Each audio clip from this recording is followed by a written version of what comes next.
USA की धरती से पाकिस्तान के असीम मुनीर ने भारत को टारगेट किया है। और ये कोई संयोग नहीं है, ये वही अमेरिका है जहां डोनाल्ड ट्रंप ने भारत के खिलाफ लगातार बोलना शुरू किया है। कभी 50% टैरिफ लगाने की धमकी, तो कभी इनडायरेक्टली पाकिस्तान को बुलाकर भारत पर वार करवाना। और अब फ्लोरिडा से पाकिस्तान ने भारत को हर तरफ से निशाना बनाया। अजीब बात यह है कि अपने देश में बैठकर असीम मुनीर ने कभी इतना जहर नहीं उगला जितना उन्होंने अमेरिका की जमीन से उगला।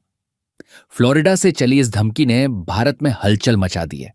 पाकिस्तान के आर्मी चीफ जनरल असीम मुनीर ने अमेरिका में आयोजित एक कार्यक्रम के मंच से भारत के सबसे बड़े उद्योगपति मुकेश अंबानी को सीधा निशाना बनाया। उन्होंने खुले मंच से कहा, एक ट्वीट करवाया था सूरहफिल और मुकेश अंबानी की तस्वीर के साथ, ताकि दिखा सकें कि अगली बार क्या करेंगे। अब सूरहफिल कुरान का वो अध्याय है जिसमें अल्लाह ने दुश्मन की सेना पर पक्षियों से पत्थर बरसवाए और उन्हें चबाई हुई भूसी जैसा बना दिया। साफ है, ये कोई मामूली इशारा नहीं था, बल्कि भारत की आर्थिक ताकत पर सीधा वार था। सोचिए, ये बयान सिर्फ एक व्यक्ति को धमकाने का नहीं, ये भारत की इकोनॉमिक संप्रभुता को चुनौती देने का मामला है। एक तरफ पाकिस्तान, जहां महंगाई आसमान पर, बेरोजगारी हर घर में, विदेशी कर्ज गले तक, आईएमएफ के दरवाजे खटखटाने के अलावा कोई चारा नहीं। और दूसरी तरफ भारत, जो आज दुनिया की सबसे तेजी से बढ़ती अर्थव्यवस्था है। तकनीक, रक्षा, ऊर्जा, शिक्षा, उद्योग, हर सेक्टर में ऊंचाई छू रहा है। और इस सफर के अहम किरदार हैं मुकेश अंबानी। अंबानी सिर्फ बिजनेस टाइकून नहीं, बल्कि भारत के आत्मविश्वास और ताकत का चेहरा है।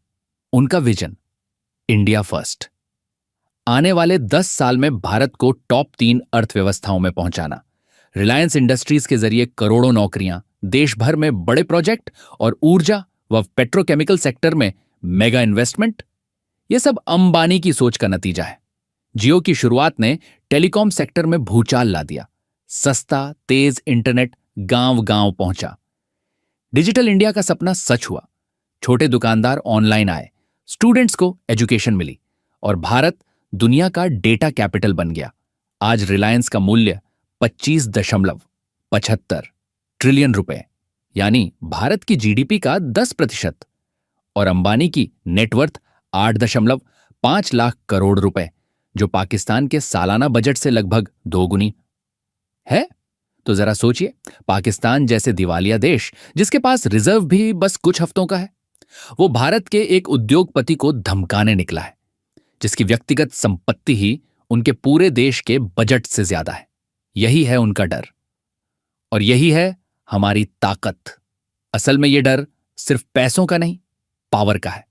पाकिस्तान जानता है भारत की सेना का सामना मुमकिन नहीं, और अब भारत की आर्थिक ताकत भी उन्हें चैन से सोने नहीं दे रही।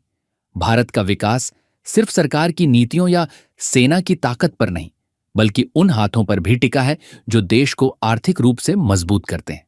और मुकेश अंबानी उनमें सबसे आगे है। यह बयान साफ करता है, दुश्मन अब हमारी सीमा पर ही नहीं, हमारी इकोनॉमिक फ्रंटलाइन पर भी नजर रख रहा है। भारत के लिए यह एक चेतावनी भी है, और गर्व की बात भी।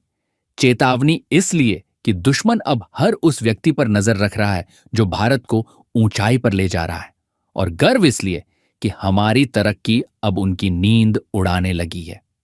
हमारा संदेश साफ है, भारत अपने हर नागरिक की सुरक्षा करेगा, चाहे वो सीमा पर खड़ा सैनिक हो या देश की अर्थव्यवस्था को मजबूत करने वाला उद्योगपति।